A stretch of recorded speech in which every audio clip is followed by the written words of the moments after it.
എടെ പോന്ന് കണ്ണൂര് പോണപ്പ ഓട്ടോ ഒന്നും കിട്ടുന്നില്ല. മടക്കരയില് ബസ്സില്ലാത്തോണ്ട് എന്താ ബുദ്ധിമുട്ട്. അതിന് നിങ്ങക്ക് മാട്ടൂലിന് വരുന്ന ബസ്സില്ലേ, അതില് കേറിയാ പോരെ. അതിന് ഈ ചൂടിന് പാലത്തിന്റെ അടം വരെ നടക്കണ്ടേ. മുന്നത്തെ പോലെ ആവതുണ്ടാ? പണ്ടെല്ലാം ബസ് സ്റ്റാൻഡിൽ തന്നെ ഒരു ബസ് ഉണ്ടല്ലോ, നോപുരോ, ഒരു പച്ച ബസ്. അതുണ്ടായ സമയത്ത് നല്ലേനു, ആടെ വരെ നടക്കണ്ടാലാ.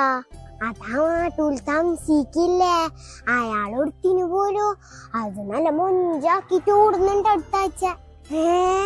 അത് നല്ല